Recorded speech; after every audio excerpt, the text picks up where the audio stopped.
All right, welcome in. We are here at the Panthers team hotel in Houston. They had joint practices with the Texans today.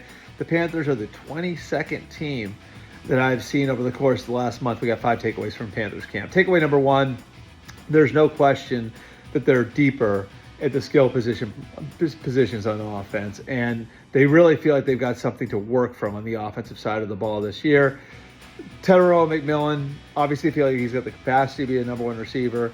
Whether or not he's that in year one, they do think he's going to be able to contribute because he's shown great memory, great recall, and the translation coming from the offense that he came from. He played for Jed Fish at Arizona, who was an NFL coach for years and years and years.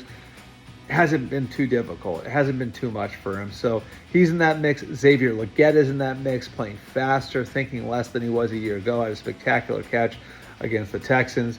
Jalen Coker, a guy who they feel like could be a really valuable weapon out of that slot. Adam Thielen coming back. Jimmy Horn Jr. is a rookie. Jacoby George, Hunter Renfrow.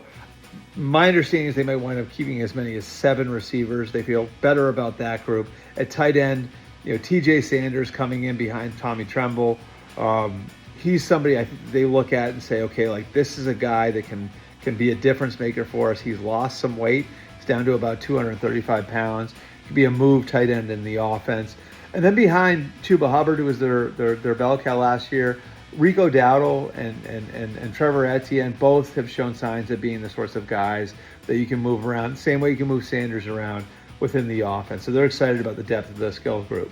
Takeaway number 2, the offensive line returns intact, and that is huge for the communication overall. And having guys, again, like Robert Hunt there for a year. Now you got Ike Ekwonu healthy. You got Austin Corbett as the pivot man. Having all 5 offensive linemen back will allow them to build on the communication they had a year ago, which is going to be huge, not just for that group, but for the entire offense and for the quarterback. And that's where our third takeaway is going to be, is that Bryce Young is in a really good place going into his third year now. Entrenched as the quarterback, went through the benching last year. The rapport between him and the coaching staff, between him and Dave Canales, between him and the OC, Brad Idzik, has gotten to a point now where they're comfortable putting him in front of the room with the other players and letting him teach concepts and letting him tell the other players what he likes. And then they're at the point where they feel like he can push back on them a little bit, like where he's comfortable now.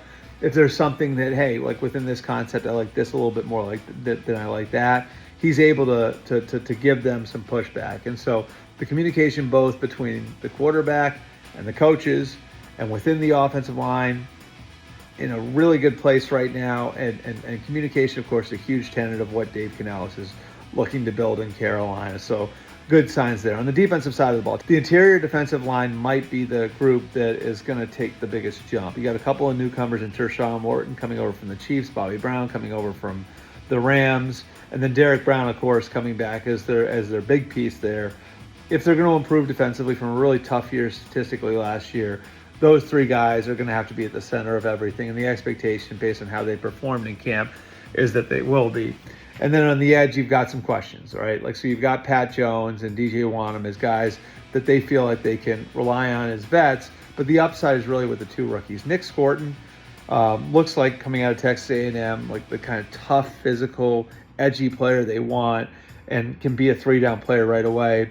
Princely Manuela is probably not there yet. Is probably a designated pass rusher in his first year, but that is somebody that they feel like can come in and at least make an impact in that area in year one and develop into more. So the rotation with those 4 guys on the edge probably goes a long way to determining what the defense is. And finally, takeaway number 5, they feel really good about where they are at corner. And part of it, of course, is having J.C. Horn there. Mike Jackson's a player, of course, they have familiarity with, the staff does, from Seattle. So they feel like they're in a good spot there. There is a name to watch that I think is sort of interesting, though, and that's Corey Thornton. And Corey Thornton's somebody who, you look at where he is as an undrafted free agent, a bigger, longer player who kind of fits what Ejiro ever wants defensively. He could be a dark horse. And then behind them, they're really optimistic about Lathan Ransom, rookie safety they drafted out of Ohio State. So the secondary should be better depth at corner.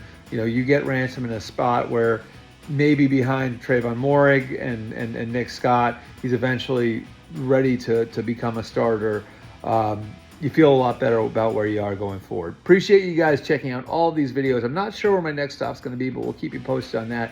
22 teams in. We'll see you guys at some point next week.